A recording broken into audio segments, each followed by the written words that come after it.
இயேசு கிறிஸ்து நாமத்தினாலே என் அன்பின் வாழ்த்துக்கள். நேற்று பார்த்துருந்தோம் பேழையோடைய அளவு எந்த அளவினால் அவர் கட்ட சொன்னார் அப்படின்றத. அதற்கு பிறகு என்ன நடந்ததுன்றதை நம்ம வசனத்தை முடியும் பார்க்கலாம். சரிங்களா? ஆனாலும் உன்னுடனே என் உடன்படிக்கையை ஏற்படுத்துவேன். நீயும் உன்னோடு கூட உன் குமாரரும் உன் மனைவியும் உன் குமாரரின் மனைவிகளும் பேழைக்குள் பிரவேசியுங்கள். சகலவித மாம்சமான ஜீவன்களிலும் ஆணும் பெண்ணுமாக வகை ஒன்றுக்கு ஒவ்வொரு ஜோடி, அதாவது ஜோடுனா ஜோடின்னு அர்த்தம், உன்னுடன் உயிரோடே காக்கப்படுவதற்கு பேழைக்குள்ளே சேர்த்துக்கொள்.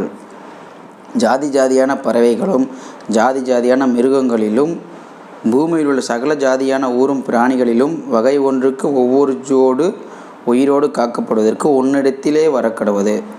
உனக்கும் அவைகளுக்கும் ஆகாரமாக சகலவித போஜன பதார்த்தங்களையும் சேர்த்து உன்னிடத்தில் வைத்துக்கொள் என்றார். நோவா அப்படியே செய்தான். தேவன் தனக்கு கட்டளையிட்டபடியெல்லாம் அவன் செய்து முடித்தான். முன்பே நோவா கடவுளுக்கு பயந்து கடவுளோட ஐக்கியமாக இருந்து அவருடைய வார்த்தைக்கு கீழ்ப்படிந்ததுனால தான் கடவுளோட கண்களுக்கு நோவா நீதிமானாகவும் உத்தமனாகவும் இருந்ததுனால தான் அவரையும் அவர் குடும்பங்களையும் அவரோட சகலவித உயிரினங்களிலும் ஆணும் பெண்ணுமாக சேர்த்து கொள்ள சொல்லி மற்ற எல்லாவற்றையும் பூமியின் மேலே இருக்கிற எல்லா உயிரினங்களையும் மனிதர்களையும் அழிக்க அவர் முன் வந்தார். சரிங்களா?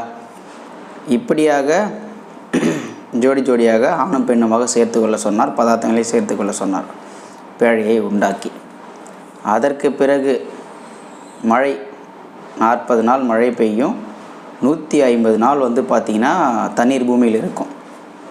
பேழைக்குள் இருக்கிறவங்க தவிர மற்ற எல்லா உயிரினங்களும் மனிதர்கள் மற்ற எல்லா ஜீவஜந்துகளும் அழிக்கப்படும். சரிங்களா? அது எப்படி மழை பெய்தது, எவ்வாறு மழை பெய்தது, அப்பொழுது நோவாவுக்கு என்ன வயது என்பதெல்லாம் பின்வரக்கூடிய வீடியோக்களில் நம்ம பார்க்கலாம். சரிங்களா? கர்த்தர் உங்களை ஆசீர்வதிப்பாராக. ஆமென்.